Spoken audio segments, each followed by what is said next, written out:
We are joined now by Patrick Scallon. He lives near the site of the shooting. He actually ran to the site when he heard what had happened there. He was also a former student at Annunciation Catholic School. Patrick, talk to us about what happened when you got to the church. This is an incredibly shocking scene for you to come upon. Yes, when I got there, the shots had stopped. They may have been still going on as I left, but it was eerily quiet when I got to the church.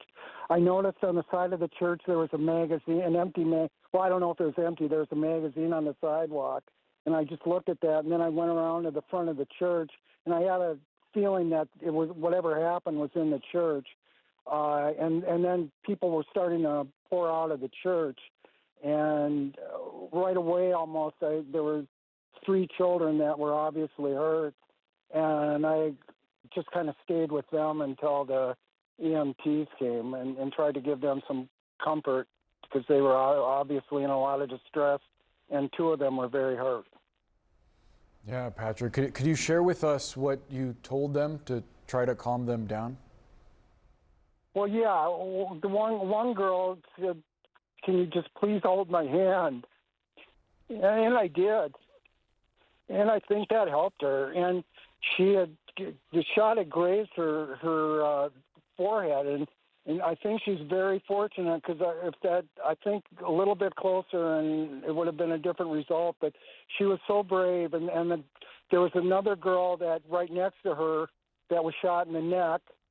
And she was, I kept a pretty hard focus on her because in case she went into acute distress. She was having some problems breathing, but she was alert and talking. And I kept telling them, "Your mom and dad, I'm going to call your mom and dad. I'm going to let them know you're going to be okay." Just mainly reassurance. And then the boy that was there he just had his arm grazed as far as I know, and he was so brave, and I think he was doing everything he could to help the situation and comfort those girls too. It was a difficult situation, but I'm guardedly optimistic that those kids are going to be, okay. And so they wanted you to get in touch with their mom and dad. What else were they asking you? Just mainly that, and why did this happen? How could this happen?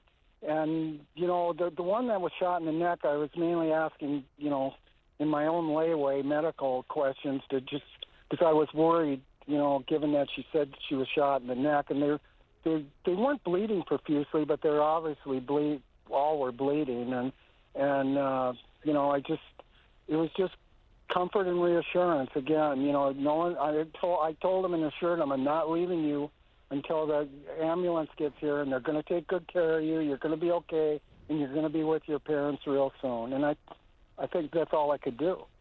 Yeah.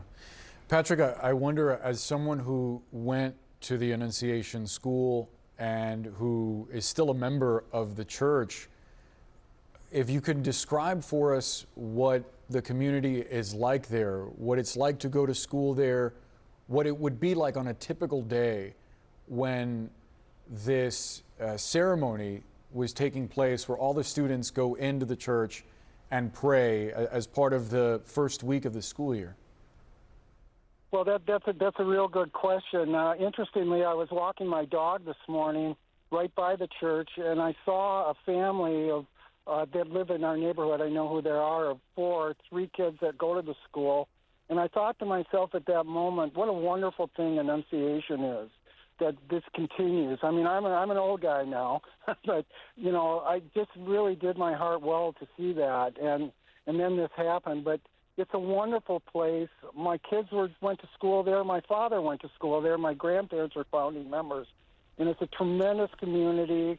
It's always been a solid school within the Archdiocese of Minneapolis-St. Paul, and it's truly a wonderful place. They did a tremendous job during the pandemic, and I live in the house I grew up in, so it's part of my heart and soul, and it saddens me to think that this will always be a legacy of that place. But I'm hoping that the very, very positive vibes and direction of that parish will overcome this. I'm sure it will. There's very good people there. There always has been. And Peter, we obviously don't know the outcome, I would say specifically for that little girl that you were talking about who was shot in the neck. We know some of these children had to go to the operating room when they went there to the Hennepin Medical Center. I suspect you're going to want to be able to find out what happened. Yeah, and I actually have some knowledge of the one girl that was shot in the head, but I think out of respect for the family and them, I think it looks optimistic, but I don't really want to comment more than that. I think that's medical information, and I want to be careful on that.